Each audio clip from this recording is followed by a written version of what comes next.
Mylene Hillam. In this video I'm going to show you how to cast with ETI's clear polyester casting resin. Clear polyester casting resin is a transparent resin that dries to a crystal clear bubble-free finish, making it ideal for encapsulating objects. Coins, shells, dried botanicals, pebbles and insects are some of the many items that can be embedded in casting resin. Because it gels quickly, you can pour multiple layers in quick succession, embedding objects in each layer to give your piece depth and dimension. Castin Craft has a range of plastic moulds that are ideal for pouring casting resin into. No mould release is required for these moulds, and the resin castings will pop out easily once they are cured. Moulds made from latex rubber, silicone, oven-proof glass, some metals and ceramic can also be used. Some of these will require a mould release, such as Castin Craft Mould Release and Conditioner. Included in each casting resin kit is a bottle of catalyst. When catalyst is added to casting resin, a chemical reaction takes place which generates heat, causing the resin to harden. Casting resin has a styrene odour, so set up your workspace in a well-ventilated area where the room temperature can be maintained between 65 and 75 degrees Fahrenheit or 18 to 24 degrees Celsius. Protect the work surface with plastic or newspaper. You'll need a non-stick work surface, gloves, protective eyewear, measuring mixing cups, stir sticks, an acid brush, a mould, an object to embed, Castin Craft Clear Polyester Casting Resin Kit, and Castin Craft Resin Spray, which is optional. Before beginning, you'll need to know the volume of your mould. If the mould doesn't state its volume, fill it with water and then pour this into a measuring cup. Allow plastic moulds to air dry to avoid scratching them.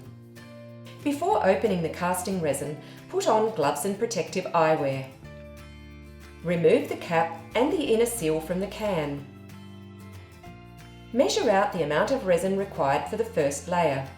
You'll notice that casting resin has a slight tint in its liquid state, but this will change to crystal clear once it cures. The amount of catalyst you will need for each layer is dependent on several factors: the size of the mould, the amount of resin you are mixing, the depth of the pour, and the room temperature. You'll find detailed information and a chart in the instructions that will help you work out how much catalyst each layer will need to reach hard cure. Add the appropriate amount of catalyst and mix well for at least a minute, scraping down the sides and bottom of the cup to ensure thorough mixing. Pour the catalyzed resin into the mould and leave it to reach gel stage. This will take about 15 to 25 minutes. Test the surface with a stir stick after 15 minutes. If it is still liquid, leave it another 10 minutes and test it again. Once it has reached jelly consistency, it will be firm enough to support the embedment. Mix a second batch of resin and catalyst. You will use less catalyst per ounce of resin for each subsequent layer due to the heat that is generated by the total volume of resin in the mould. Before placing the car in the mould, coat it with resin to break the surface tension so bubbles won't get trapped against the car body. Position the car in the mould and then slowly pour the resin around it. Allow this layer of resin to gel.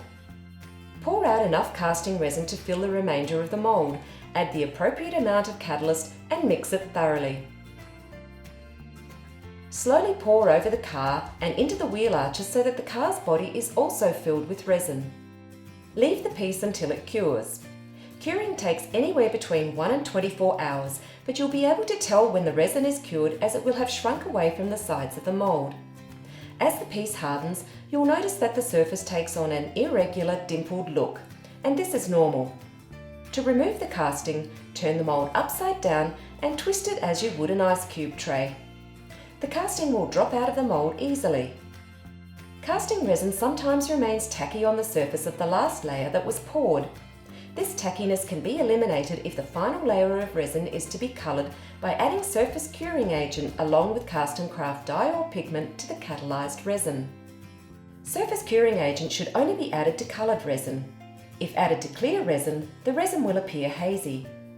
If your final layer is to be clear and the surface remains tacky after curing, Castin Craft's Resin Spray is ideal for sealing off the tackiness. It is also excellent for fixing minor blemishes such as fingerprints.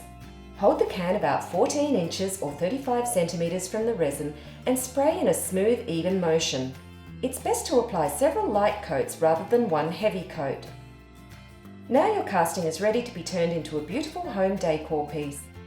Embedding objects in clear polyester casting resin is a wonderful way to preserve and display treasured keepsakes.